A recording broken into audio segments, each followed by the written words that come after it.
자, 10월 고1 모의고사입니다. 문학 34에서 37번 문제. 고존씨가 정혜정의 민농가, 똑바로 해도 정혜정, 거꾸로 해도 정혜정, 민농가가 있고, 다음에 박유희의 박장대 이렇게 있네요. 고존수필.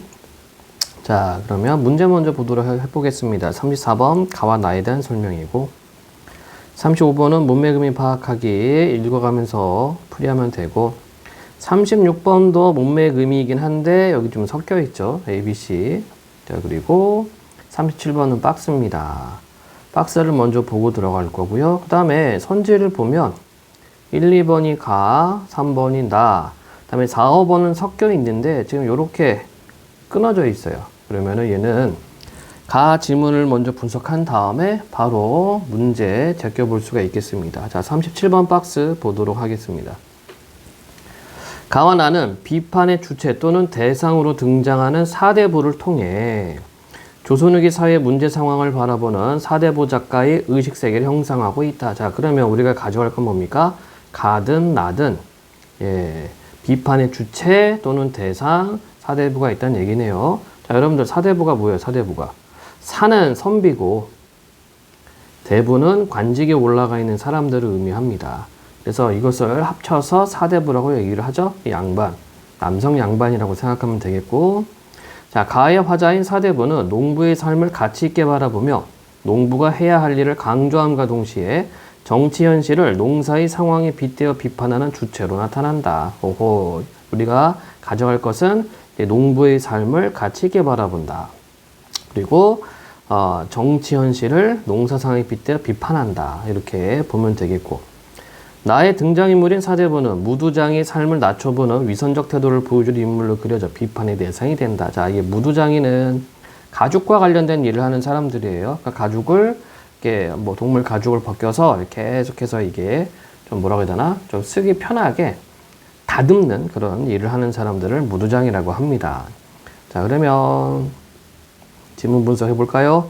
민농가, 뭐 한자가 안 나타나 있지만 뭐 민은 백성이 될 테고 노는 뭐 농부가 되겠죠. 보겠습니다.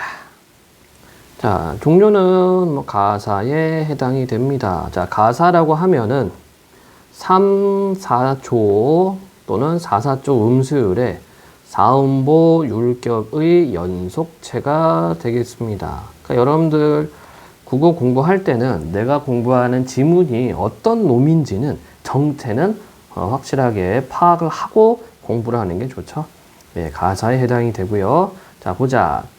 저기 가는 저 노농아 이내 농가 살펴뒀소. 자, 저기 가는 저 노농아 늙은 농부, 그러니까 늙은 농부야 되겠죠. 누구누구야 이렇게 불렀네. 예, 도노법입니다. 누구누구야 부르는 건 도노법이고, 그래서 이게 청자가 지금 설정이 되어 있습니다. 노농, 늙은 농부한테 지금 이야기를 하고 있어요. 저기 가는 저 노농아 이내 농가, 이내 농민의 노래 또는 뭐 농사 노래를 살펴뒀소 이렇게 얘기를 합니다. 자, 그러면 문맥음이 파악하는 거니까 얘네들은 읽어가면서 제껴주면 돼요. 자, 35번에 1번 청자를 부르며 말을 건네는 모습이 드러난다. 당연하고. 다시 지문. 나라에 믿는 근본 우리 백성 그 아니며 우리 백성 믿는 근본 이내 농사 아니겠나. 자, 여기 서리법 있죠. 알면서 묻기 서리법. 자, 표현 방식들 읽어가면서 찾을 수 있는 것은 다 찾아주는 게 좋습니다. 아직 표현법에 좀 익숙치 않은 친구들은 연습해야 돼요. 여러분들 문학 기초 어떤 그런 교재나 이런 걸 통해서 문학에서 나타나는 표현 방법이 뭐가 있는가를 꼭 보고 확인을 해야 됩니다. 이거를 여러분들이 지문에서 찾는 연습을 꼭 해줘야 됩니다. 크고도 저 큰 사업 천하대본 이뿐이다. 자, 그러면 크고도 저 큰 사업이 뭐가 돼요? 농사죠, 농사. 그쵸? 그리고 지금 박스를 보고 왔기 때문에 농사의 가치에 대해서 언급한다고 이야기를 했습니다. 천하대본은 천하의 큰 근본이란 뜻이죠. 반리랑의 좋은 씨앗 읽어 묵힐 자리 살펴 농사 준비에 이 모춘에 모 저녁 봄에 때 지키기 급선무라. 그래서 어떤 시기에 맞게 농사 준비 잘 해라 이런 의미가 되겠습니다. 자, 중략 이후 문노라, 나라, 조세, 하은주와 어떠한고. 자, 하은주는 중국 고대 국가예요. 하나라, 은나라, 주나라입니다. 조세가 뭐니? 세금이죠, 세금. 그렇죠? 문노라, 나라 세금이 하나라, 은나라, 주나라와 어떠한가? 공법, 조법, 조세제는 하은 때에 끼친 법이라. 주나라 철법은 11지세 그것이 아닌가. 자, 여기서는 지금 공법과 조법과 철법에 대해서 얘기하는데 이것들이 하나라와 은나라 그리고 주나라 때의 법이란 얘기입니다. 이렇듯 끼친 제도 역대 성조 본을 받아 가볍게 부과하면 이후까지 좋을시고. 자, 그러면 여기 나와 있는 이 법들은 화자가 어떻게 긍정적으로 보고 있네요. 그래서 가볍게 부과하면 이후까지 좋을시고 이렇게 얘기를 했습니다. 어찌하여 권세 부려 세금 고하 못 정하니 더할 세금 무슨 일인가 가렴은 어찌할까. 자, 그런데 지금 현실 정치를 비판하기 시작합니다. 우리가 박스에서 보고 왔죠? 현실 정치 비판하기 시작하는데 어째서 권세를 부려서 세금 높고 낮은 것을 못 정하니 더할 세금은 무슨 일이고 가렴은 어찌할까. 우리가 보통 가렴주구라고 얘기를 하죠. 사저성어 가혹한 정치 형태를 이르는 말입니다. 그러니까 지금 나라에서는 세금을 거둘 때 높고 낮음을 정하지 않고 그냥 막 걷는다는 얘기예요. 그것에 대한 비판.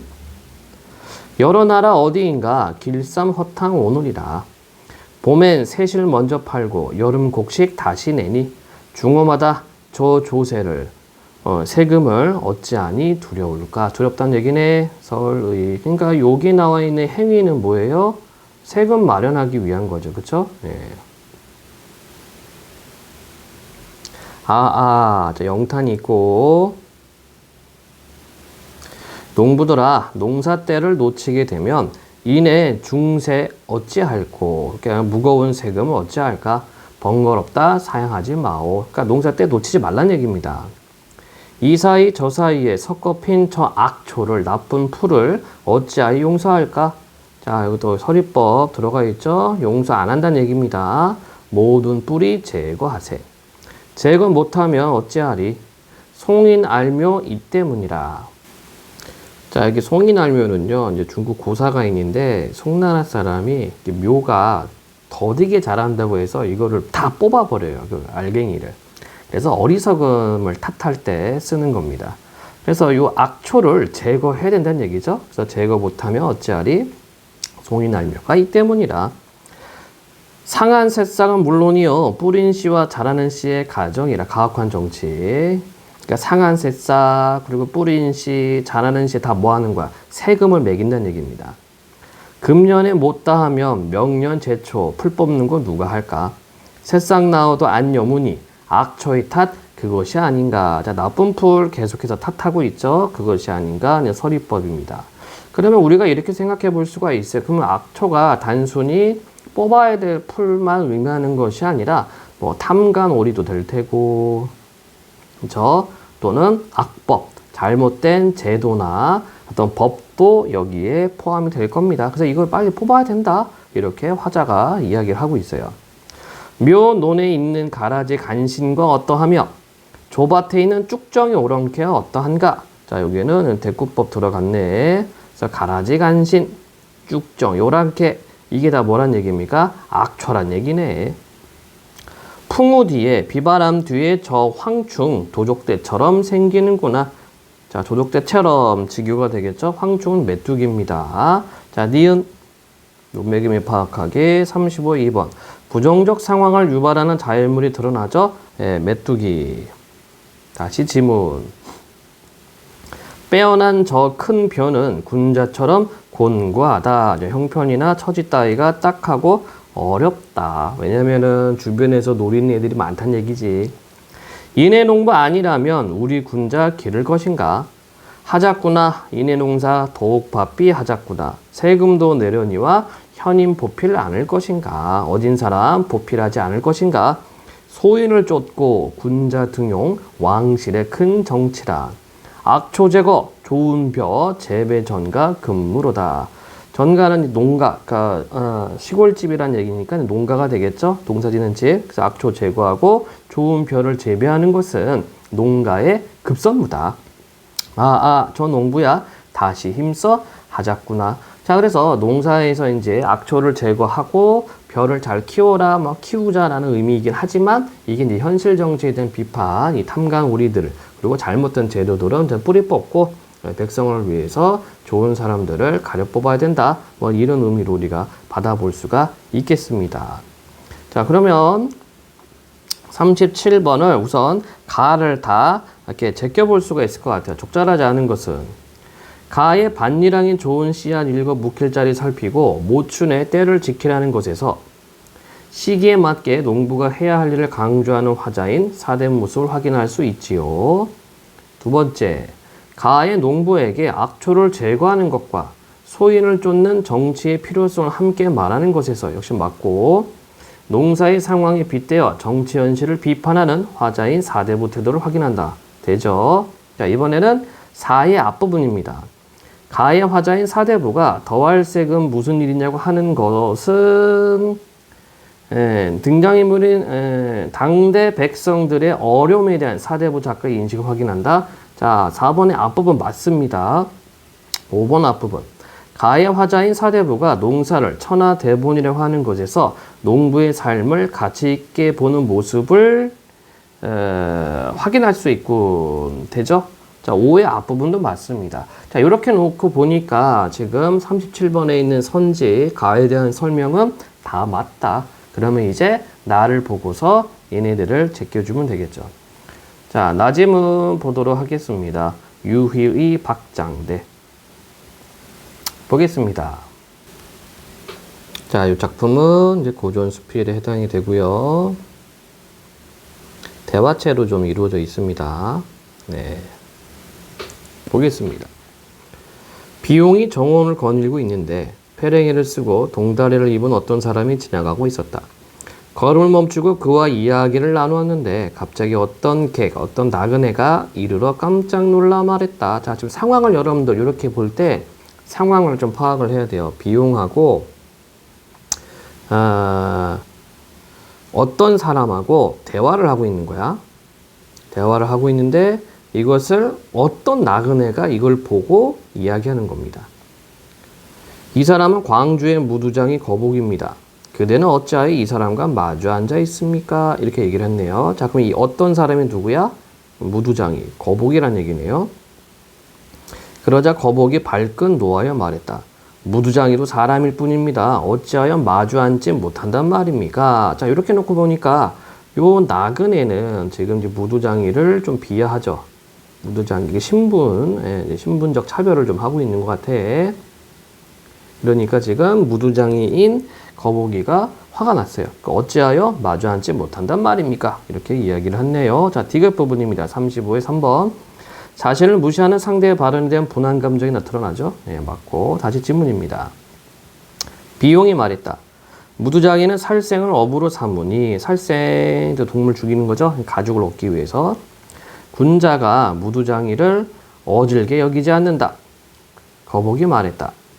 사냥하여 사슴 잡는 것을 호방하게 여기는 것, 낚시질하여 물고기 잡는 것을 고하하게, 높고 우아하게 여기는 것, 벼슬하여 사람을 죽여 영예로워지는 것, 도축하여 소를 죽여 배불리 먹는 것, 이 모두 살생한다는 점은 똑같습니다. 자, 그러니까 지금 비용이 거북이한테 야, 너 그 살생하는 것은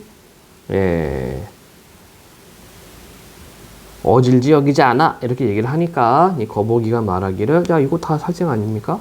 라고 반박을 하고 있어요. 비용이 또한 발끈 놓아여 말했다. 네가 감히 벼슬아치가 되고자 하느냐? 사냥하고 낚시하고 벼슬하면서 죽이는 것은 모두 자기 뜻으로 살생하는 것이다. 너는 남의 지시를 받아 도축하여 가축을 괴롭혀서 돈을 구하면서도 오히려 비루하지 않다고 여기느냐? 자, 여기 지금 차이를 얘기하고 있죠? 야, 그거 같은 살생 아니야. 응? 사냥, 낚시는 모두 자기 뜻으로 하는 거야. 그런데 너는 남의 지시를 받아서 도축하지 않느냐? 이렇게 이야기를 합니다. 거북이 피식 웃으며 말했다. 소인은 어리석고 우둔하니 벼슬하는 일을 어디에서 들었겠습니까? 소인이 일찍이 재상과 이웃이 되어 재상을 배웠습니다. 어떤 나그네가 왔는데, 자, 요거는 지금 거북이가, 자기 회상을 하고 있고 회상 속에서 그 나그네에 대한 이야기를 하는 겁니다. 앞에 나와 있던 나그네하고는 차이가 있죠. 어떤 객이 왔는데 재상의 키가 작은데도 그 객은 키가 크다고 말했으며 재상의 허리가 굽었는데도 그 객은 곧다고 말했습니다. 이 객이 가고 나서 얼마 지나지 않아 다시 왔는데 객의 이름이 이미 황지에 적혀 있었습니다. 자, 그래서 이 황지는 이제 과거 급제, 그죠? 합격자 명단을 생각하면 됩니다. 한편 재상의 키가 작은데 다른 객은 키가 작다고 말했고 재상의 허리가 굽었는데 그 객은 굽었다고 말했습니다. 그 객이 가고 난 뒤 재상은 이전에 왔던 객을 급히 불러와 귀에 대고 속삭였습니다. 얼마 지나지 않아 키가 작다, 허리가 굽었다라고 말했던 객은 이미 형벌을 받아 죽었다는 말이 들렸고 귓속말을 들었던 객이 다시 왔는데 이미 관복을 입고 있었습니다. 그러니 다른 이의 지시를 받는 것도 똑같고 다른 이를 죽여서 무언가를 구하는 것도 똑같습니다. 다만 작은 것을 작다 하고 굽은 것을 굽었다고 말한 사람을 가축을 괴롭히는 것에 비견할 수는 없겠으나 높은 벼슬과 많은 재물이 서로 얼마만큼 거리가 있는지는 잘 모르겠습니다. 자, 여기는 뭐라고 얘기를 하고 있어요? 자, 그러면 여기서 이 B객은 예, 이미 과거 합격했어. 그쵸? 과거 합격했습니다. 그렇다면은 얘는 아첨한 거야. 누구한테? 이 재상한테. 재상이라는 말은 지금으로 말하면 어떤 장차관급에 있는 사람들입니다. 그쵸? 그러니까 이 B 나그네는 아첨을 한 거고 이 C 나그네는 어때요? C 객은 사실대로 얘기했죠? 사실대로 얘기했는데 형벌을 받아서 죽고 말았습니다.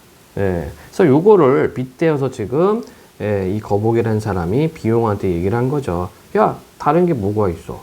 이것도 위에서 얘기했던 남의 지시를 받아서 이렇게 도축하는 거랑 차이가 뭐가 있어? 라고 거북이가 얘기를 하는 겁니다. 자, 비용이 멍해져 억지로 응답했다. 네가 비교한 것에는 여전히 차이점이 있다. 너는 손으로 흉기를 잡아 똥이 신발을 더럽히고 피가 옷소매를 적신다. 벼슬하는 자의 경우엔 이런 것이 있느냐? 자, 한번 볼까요? 너는 손으로 흉기를 잡아 똥이 신발을 더럽히고 피가 옷소매를 적신다. 그러니까 아마 이제 동물을 도축할 때 그런 상황을 지금 얘기를 한 거고 35의 4번. 상대의 처지가 자신처럼 열악하다는 인식이 드러난다. 틀렸죠? 자신처럼이 아니라 너는 하찮은 일을 하고 있다.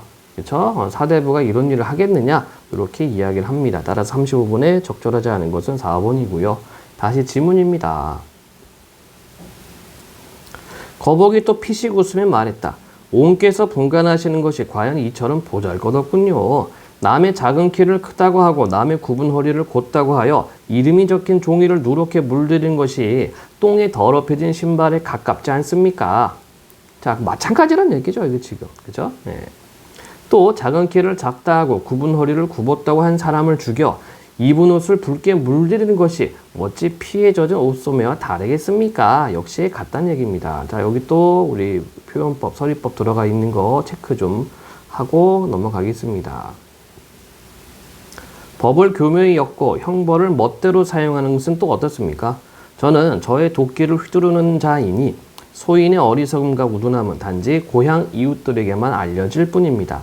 옹께서는 선비이신데 사실의 정밀함을 궁구하지 않은 채 단지 대략적인 것만 논하고 마음법의 세밀함을 살피지 않은 채 단지 드러난 현상만 갖고 말씀하시어 낡은 풍속의 부안해동에서 세상 사람이 두려워하는 자를 두려워하고 세상 사람이 업신여기는 자를 업신여기시는군요. 자, 이때 부안해동이라는 사자성어는 자, 뇌도 번개 소리에 맞춰 부합한다, 뭐 함께 한다는 뜻이에요. 그래서 귀가 얇은 사람을 의미할 때 부안해동이라는 말을 씁니다. 아, 영탄 있고 개탄스럽지 않겠습니까? 역시 서리법. 비용이 이에 말문이 막혀 조용히 인사하고 읍하고 문에서 전송해 주었다. 이렇게 마치고 있네요. 자, 그러면 35의 5번 확인. 남에게 동조하는 상대의 태도를 지적한다. 예, 부안해동. 그래서 35번의 답은 4번이고요.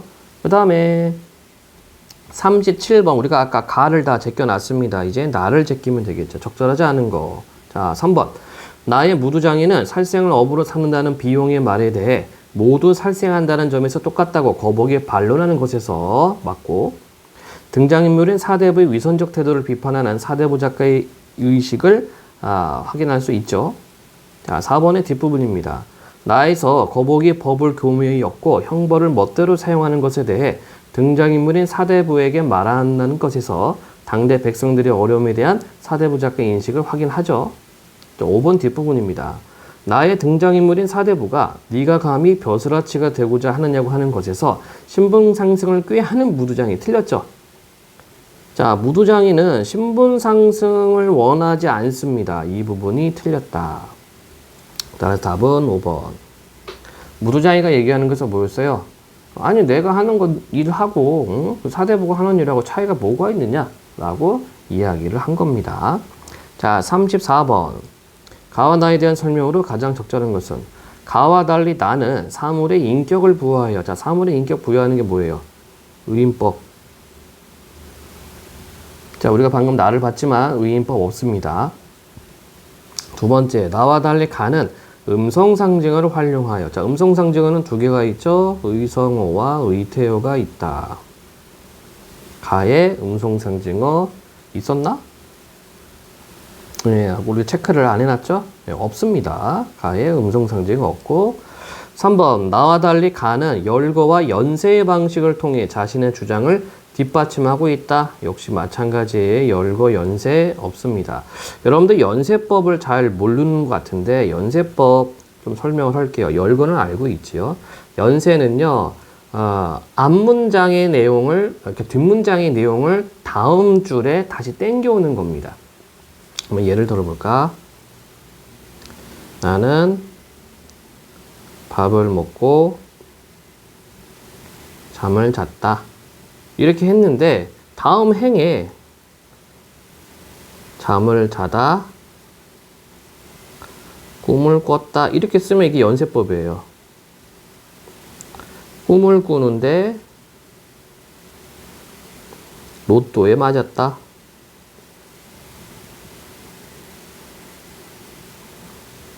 로또에 맞은 걸